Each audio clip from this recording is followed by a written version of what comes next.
Ever wondered how a civilization could last for over 3,000 years?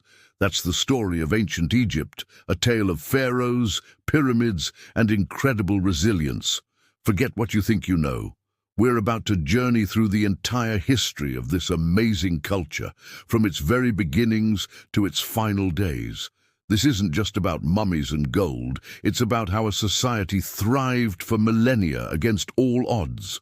So grab a seat and let's travel back in time to the banks of the Nile. Our story begins long before the first pharaoh, around 5000 BCE. Hunter-gatherers settled along the Nile River, drawn by its life-giving waters. This predictable yearly flood created a strip of incredibly fertile land, the Black Land, in an otherwise harsh desert, the Red Land. This unique geography was Egypt's secret weapon. They learned to farm, build communities, and develop a unique culture. This pre-dynastic period saw the emergence of two kingdoms, Upper Egypt in the south and Lower Egypt in the north, each with its own ruler and symbols. It was a time of groundwork, setting the stage for one of history's greatest unifications. Then, around 3100 BCE, a legendary figure named Nama, or perhaps Menes, changed everything. He conquered Lower Egypt and united the two lands, creating the first unified state in history. He became the first pharaoh, wearing a double crown representing both Upper and Lower Egypt. This event kicks off the early dynastic period. The capital was established at Memphis, and this unification was the catalyst for an explosion of cultural and technological advancement. It marked the official beginning of the dynastic Egypt we know, a powerhouse kingdom ready to build an eternal legacy. This stability ushered in the Old Kingdom, famously known as the Age of the Pyramids. From around 2686 BCE, pharaohs were no longer just kings, they were seen as living gods. To secure their place in the afterlife, they commissioned monumental tombs. It started with the Step Pyramid of Djoser, designed by the genius architect Imhotep, and culminated in the Great Pyramid of Giza, built for Pharaoh Khufu. These weren't built by slaves, but by skilled Egyptian laborers who lived in purpose-built cities. This era was a testament to the pharaoh's absolute power and the incredible organization of the Egyptian state. But even the mightiest kingdoms can falter. By 2181 BCE, the Old Kingdom collapsed. A combination of climate change, which reduced the Nile's floods, and the rising power of regional governors who challenged the pharaoh's authority, led to a century of chaos, known as the First Intermediate Period. Egypt splintered back into smaller states, and the central government disappeared. It was a time of hardship and civil war, a stark reminder that even a civilization built on the divine right of kings was vulnerable to political and environmental turmoil. Out of this chaos, a new dynasty of rulers from Thebes in Upper Egypt rose to reunite the country, beginning the Middle Kingdom around 2055 BCE.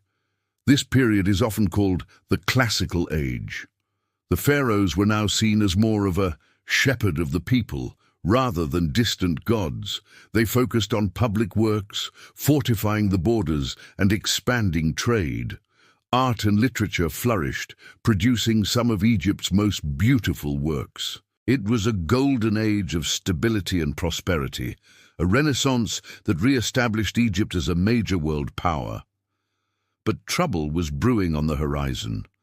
Around 1650 BCE, Egypt faced an unprecedented challenge. A group of people from Western Asia, known as the Hyksos, used superior military technology like horse-drawn chariots to conquer Lower Egypt. This marked the Second Intermediate Period. For the first time, a large part of Egypt was ruled by foreigners. The Hyksos established their own capital at Avaris in the Delta. While this was a period of division, it was also a wake-up call. The Egyptians learned from their conquerors, adopting their military innovations and preparing for a fight to reclaim their land. That fight came with the rulers of Thebes once again leading the charge. Amosii successfully drove out the Hyksos and founded the new kingdom around 1550 BCE. This was the Age of Empire. Determined to never be invaded again, Egypt became an aggressive, expansionist military power. Pharaohs like Thutmose III, the Napoleon of Egypt, created a vast empire stretching from Nubia in the south to Syria in the north. This was the era of legendary pharaohs like Hatshepsut, the powerful female ruler, and Tutankhamun, the famous boy king. The Valley of the Kings became the new royal cemetery, filled with unimaginable treasures. In the midst of this imperial glory came a radical disruption. Pharaoh Akhenaten ascended the throne and turned Egypt's entire religious system on its head. He abandoned the traditional pantheon of gods in favor of worshipping a single deity, the sun disk Aten. He moved the capital to a new city, Amarna, and plunged the empire into religious turmoil. This experiment was short-lived. After his death, his son Tutankhamun restored the old gods, and subsequent pharaohs tried to erase all memory of Akhenaten's heresy.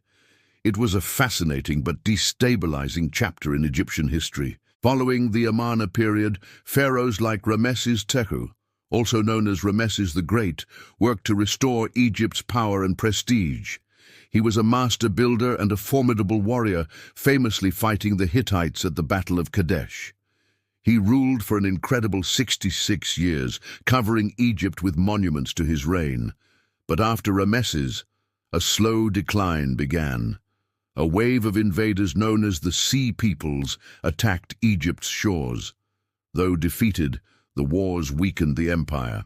Internal power struggles and economic problems mounted, leading to the Third Intermediate Period. Egypt was once again fractured and vulnerable. For the next several centuries, Egypt was often ruled by foreign powers. Dynasties of Libyan and Nubian kings took control, though they largely respected and adopted Egyptian culture. But in the 7th century BCE, the formidable Assyrian Empire invaded, followed by the Persians in 525 BCE.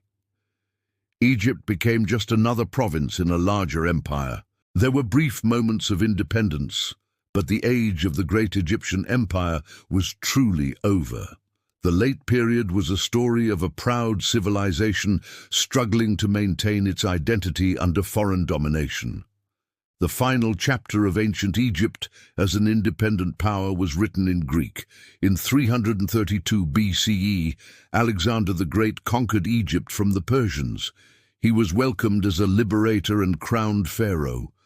After his death, his general, Ptolemy, took control, establishing the Ptolemaic dynasty. These Greek rulers adopted Egyptian customs and religion to legitimize their rule, creating a fascinating blend of Hellenistic and Egyptian culture. The city of Alexandria became the intellectual and cultural center of the ancient world. But this dynasty would be the last. The end came with the legendary Queen Cleopatra VII. A brilliant and ambitious ruler, she made alliances with Roman leaders Julius Caesar and Mark Antony to protect Egypt's independence. But her fate was tied to Rome's civil wars. After her and Antony's defeat by Octavian, the future emperor Augustus, Cleopatra chose to end her own life rather than be paraded as a Roman captive. In 30 BCE, Egypt was annexed as a province of the Roman Empire. The 3,000-year-long line of pharaohs had come to an end, and so the story of ancient Egypt concludes. A civilization that rose from the mud of the Nile, built monuments that touched the sky, and created an empire that spanned centuries, eventually faded into history. But its legacy is eternal. From our calendar to our understanding of medicine and architecture, the influence of ancient Egypt is still with us today. They proved that with ingenuity and a connection to their environment, a culture could truly achieve immortality. Thank you so much for joining me on this incredible journey through time. If you enjoyed this exploration of ancient Egypt, please hit that like button, subscribe to the channel, and ring the bell so you don't miss our next adventure into history. See you next time.